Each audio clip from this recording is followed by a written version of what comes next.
Thank you. Valerie Joy Fidmont. Resurrect me, Lord, this day as I die to my old way which no longer serves, that which would hold me back, that would keep me operating in smallness. Resurrect me out of that so that I may rise up and do what I am called to do, which is to be the living presence here and now doing God's work. Resurrect me. Thank you for that. Thank you also, Reverend Sonia Ray Russell. What did she say? 8 billion people on the planet is 8 billion ways to know God. I'm surrounded by teachers today. Good morning, heart and soul, center of light. All of you who are so beautifully arrayed here in our sanctuary, as well as all of you who are uh, out in the world, wherever you may be. Good morning, good afternoon, good evening. Thank you for being here, one and all. Um, it has been a while since I have actually been in the front of the room. I, and it's understandable because with the advent of the global pandemic, we needed to put in place a way to continue our gathering, although we weren't allowed to assemble physically in a room like this. And so I was part of a very small team to put together a live streaming function for our church. And over the past, I don't know, feels like 2.5 years, we have been perfecting that. And I'm so pleased to say that that perfection has also yielded some help. So I am grateful for Pam, for Kiki, for all of those who are making me somewhat irrelevant to be up in the audio visual circle so that I can be down here. I didn't really go to ministerial school so I could learn how to live stream. So I'm really grateful to be here this morning, and I have to confess I'm about a week late.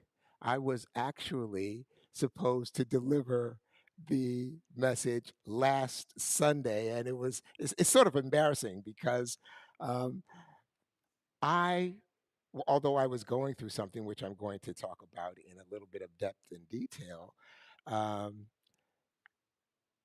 I actually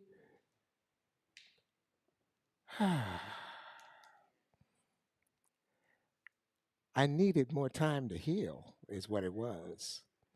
And as the time approached, it was within 72 hours of me being here to deliver the talk. I realized I wasn't there yet. And I wasn't sure what to do about that. I knew I was not going to let our senior and founding minister down, but I received a call from none other than our president of our board of trustees, Reverend Jack Elliott, who said to me, "How are you doing?" And before you answer that, please know that we have your back and I can be on a train and be there and do the talk. And that is how Reverend Jack came forward with such a magnificent talk. Allies, advocates, and co conspirators. This was an amazing history lesson and spiritual lesson. When you put your intention on what is for the highest and best, it expands. That's all we're ever talking about here at Heart and Soul. And so, as I say, I'm glad to be here. And I'm really, really, really glad that Reverend Dr. Andriette Earl, our community spiritual leader, is not here. She's on vacation. And I am exceedingly glad that she is, because as somebody who is behind the scenes with her, I see how much she pours of herself every day from dawn until dusk. She is working on thinking about, communicating about heart and soul center of light. And we don't need a minister, a senior minister, who is going to be burned out to a frazzle. So we absolutely support her getting that rest, but I have to warn you, when she returns, we're probably going to have to put seatbelts on these chairs because she's going to be coming back with such renewed energy, such focus that we want you to be able to retain your seats. And well, we'll work it out. Yes, indeed. So, as for myself, I have been on, well, what else? An adventure in faith. Thank you. Y'all know, y'all been paying attention. An adventure of faith or adventures in faith is what our theme is for 2023. Adventures in faith, trusting divine guidance. Now, if you've been around Heart and Soul for the last year, well, since January, then you'll recognize this as being our theme for 2023. And every Sunday, Dr. Andriette trots this out. You see this slide. She makes a point of saying adventures in faith, trusting divine guidance. We are on an adventure in faith. We are trusting divine over and over again because she's the kind of teacher who understands that a certain amount of repetition causes something to be embedded in memory. Now, the adventure of faith that I've been on has called me this morning to want to also add a little more depth to this idea of an adventure in faith because what I need you to know is that adventures in faith, trusting divine guidance, that is not just a slick marketing slogan that Dr. Andriette or the ecclesiastical team, myself, Reverend Jack and Dr. Andriette, came up with, as we do every single year. In the last quarter of the year, we actually come together and vision. Visioning is a process where we ask God, what is your divine vision for the theme of Heart and Soul Center of Light in the next year? And in our visioning um, process, that's what came through. Adventures in faith, trusting divine guidance. And so we had to come up to speed like, what does that mean?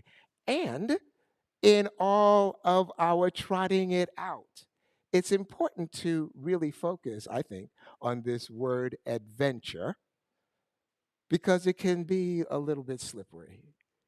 It can be easily confused with another derivative word that is a venture. There's a difference between a venture and an adventure in faith.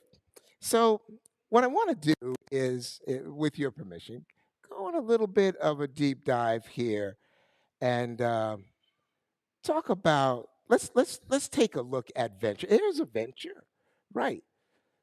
So, a venture is an undertaking, usually a business opportunity, that involves risk, chance, maybe a modicum of danger. There's always risk in going into a business venture. There's the primary risk of whether or not you're going to make any money and the things that may impact your ability to do that. Now, what really distinguishes a venture from an adventure is that in a venture, the risks are well known or can be well known and well understood beforehand. So, when risks and dangers are understood in a business venture, the predictability of how you will approach that business or how successful you can be in that business tend to be kind of high. It's predictable because you're supported by facts, right? That's the whole point of being in business. I can see where this is a little fuzzy, but bear with me. I promise I'm going somewhere spiritual. Let's I have an idea. Let's go into business together, all of us. All of you here in the sanctuary, all of you who are watching from wherever you are on whatever device, it doesn't matter. We're going to, do I have your permission? Can we go into business together? All right. Thank you. You're all my business partners. And the business that we are going in, we're going into the coffee growing and selling business. Now, we're not just going to do that in a small kind of way. We're looking at worldwide scale. So what we're going to do is we're going to grow coffee in Brazil. And once that coffee grows up into a state where it can be harvested, we're going to sell those beans to coffee roasters everywhere, up in Seattle, in Paris, in Brussels, wherever people need coffee beans to roast, we're going to be the supplier. Is that all right? All right, we're going to make some money on this. And it's important to know that in order to be successful in our business, we got to know certainly one thing, we got to know how much we're going to sell the coffee for. Now, here's the thing, coffee is already selling for a price today. But the price that we're going to sell our coffee for can't be today's price because on today, Sunday, September 10th, 2023, we don't have no coffee. We've got people somewhere down in Brazil who are taking little coffee beans and sticking them in the ground. And it's going to take 6 months for those plants to raise up to maturity so that we can have some beans to sell. So we need to figure out the price of coffee not for today, but for 6 months from now. Speculation, exactly right. We need to know how much to charge for coffee. So remember, I said in a business venture, there are risks that can be well known. People who make a business of knowing risks are sometimes called business analysts. And they're looking at your business to see, okay, where are the possibilities of making money or going south? Can we bring up the coffee slide so that we can see what risk there possibly could be in our coffee business? Well, there could be a risk in terms of weather or climate, right? Is it going to rain too much? Not rain enough? Is it going to be too hot, too cold? Is that going to impact our little coffee acreage in Brazil where we're trying to grow the beans?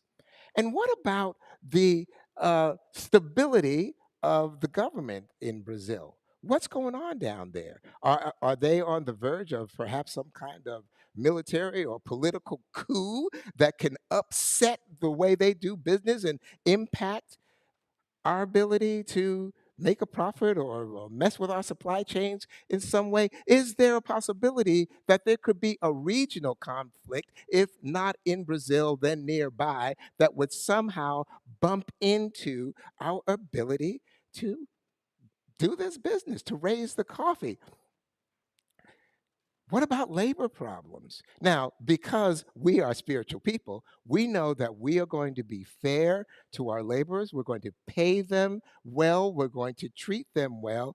But they've been around for a while, for years and years, maybe unfilled promises. Maybe they've been treated badly. Maybe they've been cheated. And for all we know, they may be gearing up for a labor action that happens at harvest time.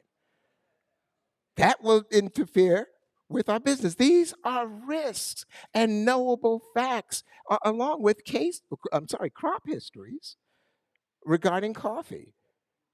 What has the growing of coffee look like from year to year over time? That also informs us with more facts that tell us about this business. Y'all with me so far? Okay, it's important because you're partners. We're in this together. So, I need to contrast this idea of a business venture with an adventure. If we could show the adventure slide, because it's important to understand the difference between the two. So, An adventure is fundamentally different. It's actually the root word. Venture is the derivative of adventure, as you might imagine. So here again, an adventure involves risk. It involves some danger, some sense of threat that can come about in a journey or a series of events. Now, where an adventure really becomes distinct and separate from a venture is that these risks and dangers that are uh, part of an adventure are not well known. This is an unusual undertaking, if you see that first bullet point, meaning there's usually no precedent for an adventure. There's a sense of unknown, unusual occurrences that may happen. So the risks and dangers are not well known, not well understood. Think of every adventure movie you've seen. Maybe you've seen The Hobbit or the Lord of the Rings films. You remember those? Those hobbits or dwarves or whatever, they went skipping and whistling off into an adventure, but they didn't know when they left home that they were going to run into orcs and goblins and dragons and who knows what. They were just on an adventure, not knowing what the outcome would be, not being informed by facts as to how to handle it. So, why am I telling you all this? I told you I would get somewhere spiritual, and I plan to. Now, I, I have been on my own adventure, as I mentioned before, and I'll just come right to it. About 3 weeks, maybe 3.5 weeks, it's getting hard to tell. The time seems to be fleeting. I tested positive for COVID. And the way it happened was I woke up on a Tuesday morning, knowing that I had to speak at Heart and Soul in a couple of weeks. And when I woke up, I had a tremendous headache and the worst sore throat that I've had in years. In fact, I haven't had a sore throat in years, which made this odd to begin with. But I thought, I've just got some kind of bug, I'll just take some ibuprofen and we'll be fine. I took the ibuprofen. 2 hours later, it's worse. Something occurred to me. Maybe I need to go ahead and do the COVID test. Now, most of you have had experience with the COVID test kits. It's really quite simple. You take a sample, you put it in a little reservoir, and then you wait for 20 minutes while the test sample is cooking, and it gradually reveals a little faint pink line, and then it tells you whether you're positive or negative. Every test I've ever taken has said it was negative. So I put the sample in the reservoir and I am prepared to wait 20 minutes. And what happened as soon as I put that sample in there, pow! A black line, practically three-dimensional, popped up on the thing like, yeah, you're positive for COVID. You have COVID right now, today. Don't even wait. Forget the 20 minutes. And I was like, oh, this can't be possible because I've done everything right. I went and got all of the inoculations. And then I turned around and went and got the inoculation boosters. I didn't do any of the risky behaviors. I didn't eat out at restaurants. I didn't go to tightly packed events like concerts. I didn't hang out at parties. I didn't put substances in my bodies that would weaken my immune system. I did everything right. How is it that I have COVID?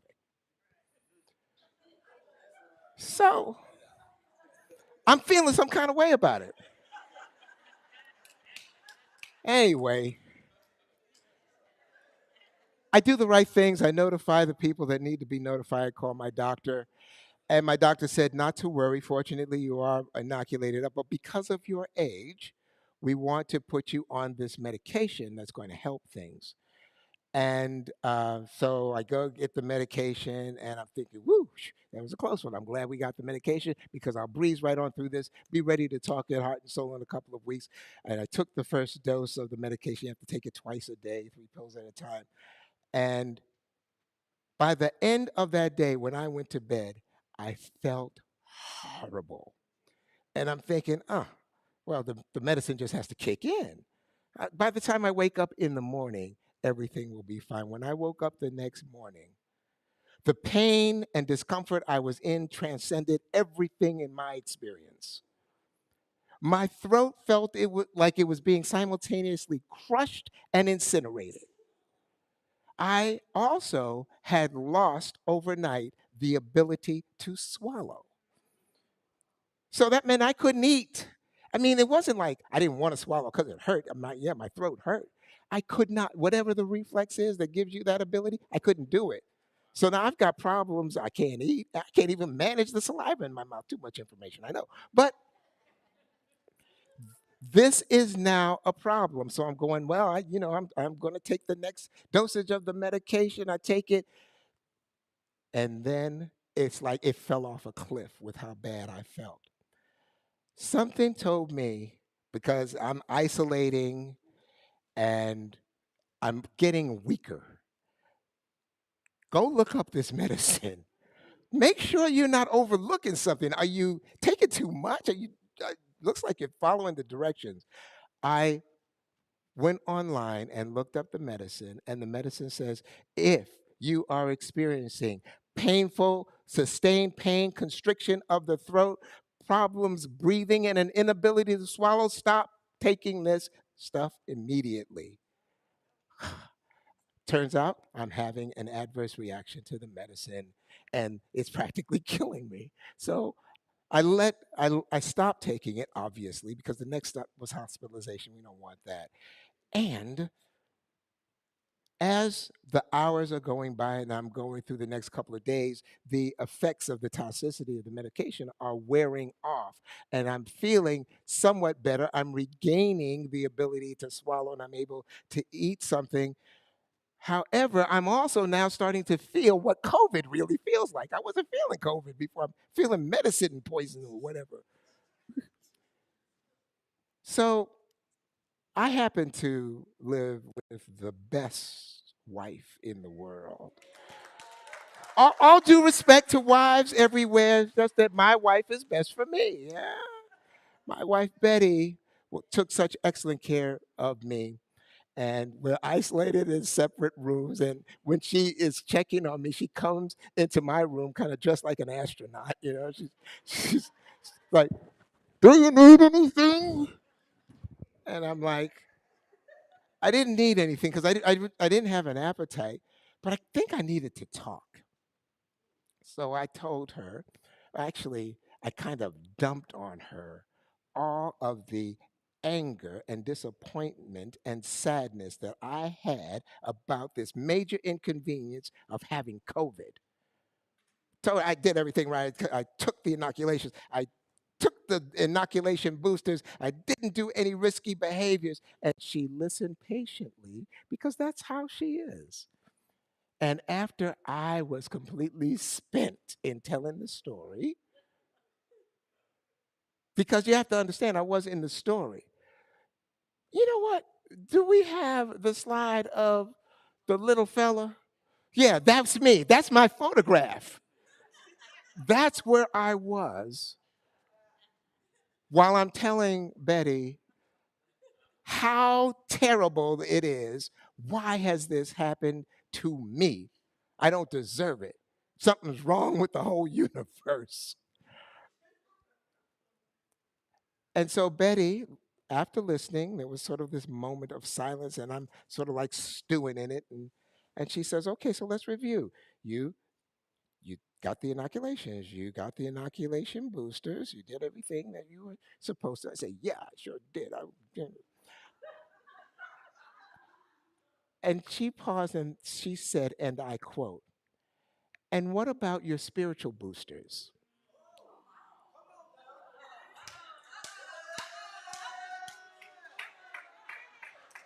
That's exactly what she said. What about your spiritual boosters?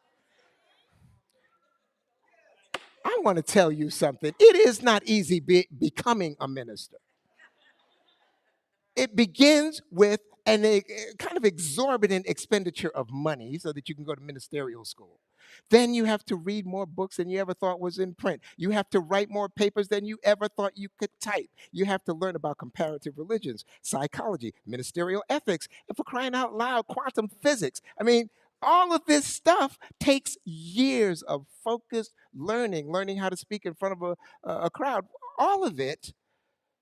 And then on top of that, have 14 years of ministerial experience, only to end up in COVID and have some beloved who has not spent a day in ministerial school, although she was a preacher's kid, say to you, what about your spiritual?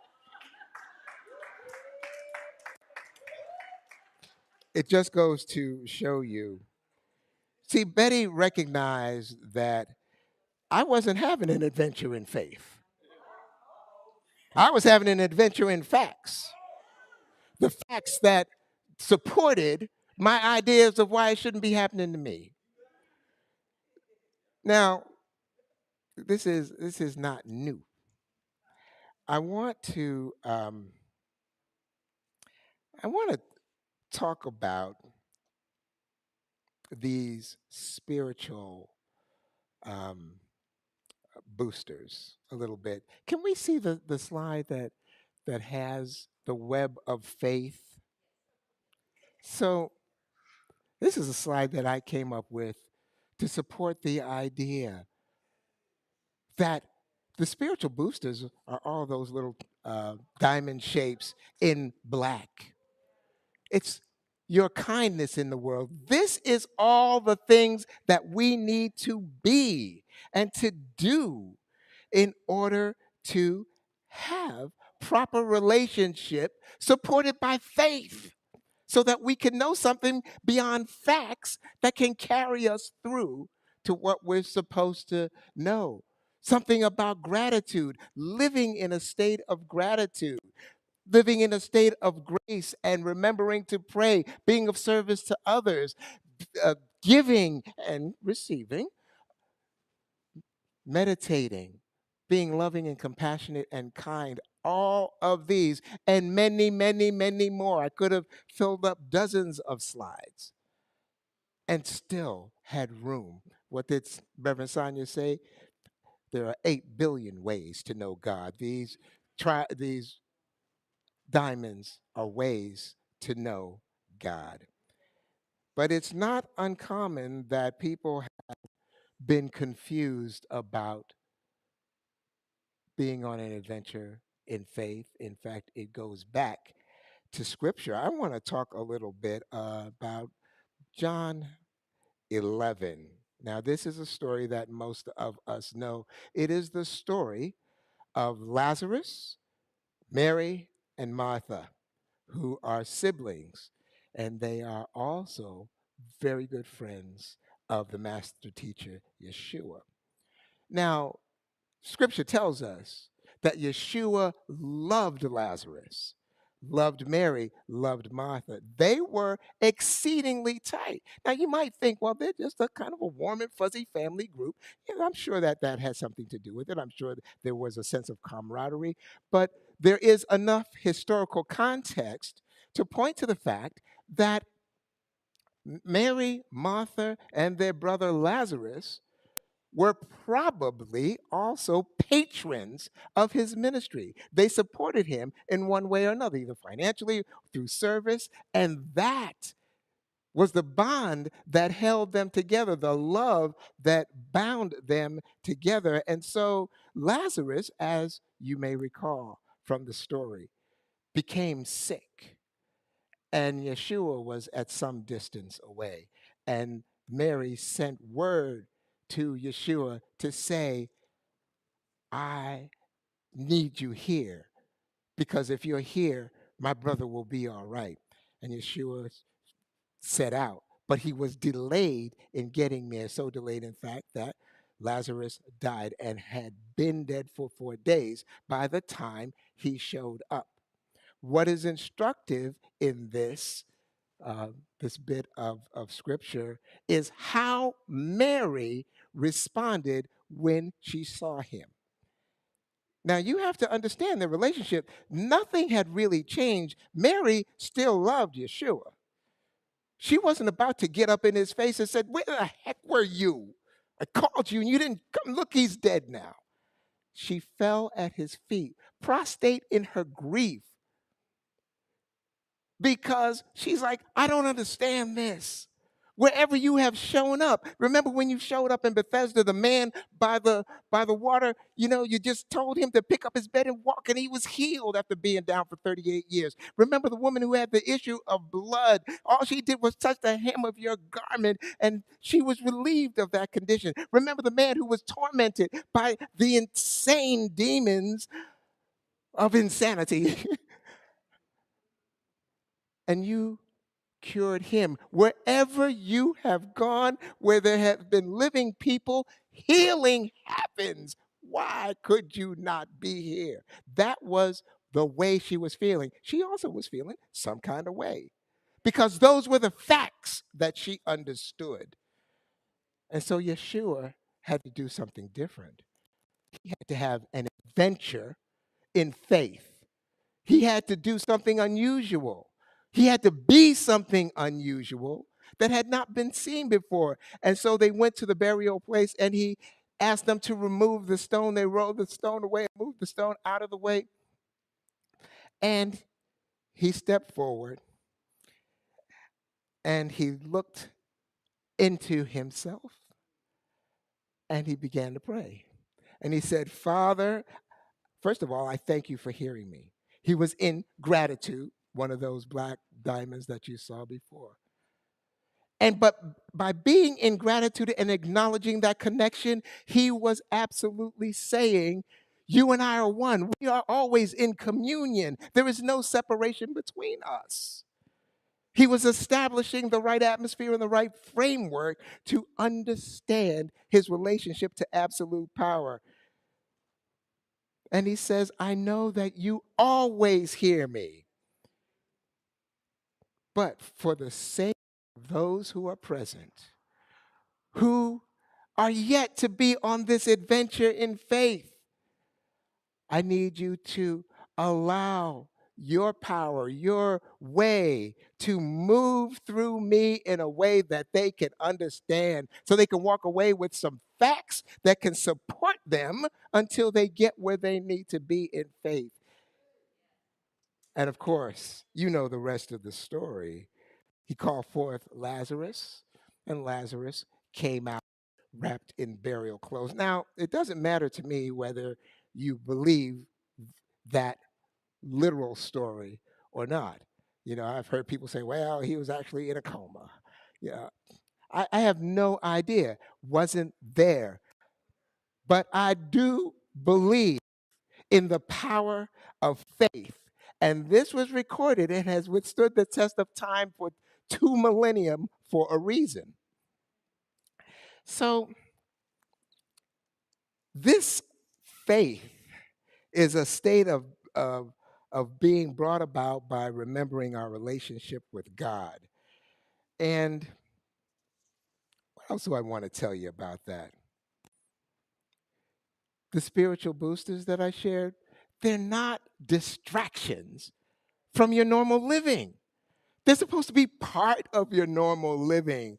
They're tools that empower us to face the challenges with strength and with resilience. And it's what we need to do and be in all of the picoseconds between when we leave here at Heart and Soul Center of Light and when we arrive here next Sunday. Now, what are picoseconds? I could see like the question marks. I had to look it up myself. A picosecond is 1/1 trillionth of a second. It is the smallest measure of time that science can produce these days. In all of those moments, that's when we need to be practicing. That's when we need to be knowing our our spiritual boosters. So I wanted to bring you this message on the 3rd last week. It was so beautifully supported by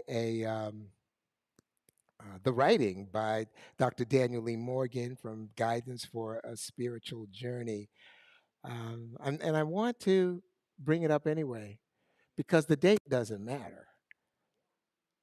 This is universal truth that Dr. Dan taught. What does he say? He says there are two ways of thinking. We've just illustrated two ways of thinking. One calls for the directional method, right? Thinking through facts and figures, being informed ahead of time. And the other requires us to be still and know that I am God. When we are still, we are receptive to being in faith. Uh oh, I hope that ain't the hook coming to get me. I, I'm going to wrap it up here relatively shortly, but this one way of being rationalistic using symbols, facts, ideas, established laws to guide our thinking processes, that's what we were on in our coffee venture or anything that can be supported by facts. But the other, an adventure, is intuitional. It's spiritual to a high degree, using faith, love, and meditation as guides. If you're not meditating, please start. There are lots of ways. In fact, it's really hard to get meditation wrong. Learn a method that supports you. I also want to lift up something that Ernest Holmes said. He basically says the same thing. He says, there is a power that flows through your words of faith. You see, you're more powerful than you have any idea. That's why you are allowed to come here because you're beings of power and light. And the greatest adventure of your life resides in your conscious use of this power. You've been given agency by the divine. Faith is a great adventure. That's what Dr. Dan wrote. A stimulating pursuit, a worthwhile attempt to utilize the higher laws of your being for definite purposes. You matter to God. That's what Ernest Holmes said, not Dr. Dan. It's important to know our relationship to the divine. And it's still even more supported by scripture, the importance of faith, because Yeshua kind of admonishes us in Matthew 17, where he says, you know, I'm telling you now, if you had the faith of a grain of a mustard seed, that's not even a mustard seed, that's a grain of a mustard seed. You can say to this mountain, get on over to there, and it will go. It may sound like hyperbole. It's not, because God's power knows no limit. We are here to practice, to evolve, to get to the point where we can do this. However, here's the real thing: we have to be willing. We have to be willing to know the truth about our relationship with God and to have faith and to establish that communication, just like when Yeshua said, Father, I know you hear me always. We need to be able to say, I know you are with me, and that this thing that I'm moving through right now, you got this. I'm supported. Oh, yesterday, as I'm sure many of you know, our girl, Coco Goff, won the New York Open at 19 years old and in front of 50,000 people in that stadium and countless millions worldwide. When she won, what did she do? She fell down and prayed right there. I was no more good. When the commentators asked her, what was she doing? What was that all about? She said something I never would have expected from a 19-year-old. She said, I never pray for results. She said, I pray that I show up fully as me, fully supported, and let God do the rest. And once again, Coco was able to turn herself over. Coco, Yeshua, anyone who is willing, all they have to do is say to the Lord, use me. Use me, oh God. I stand for you, and here I will abide until you show me all that I must do.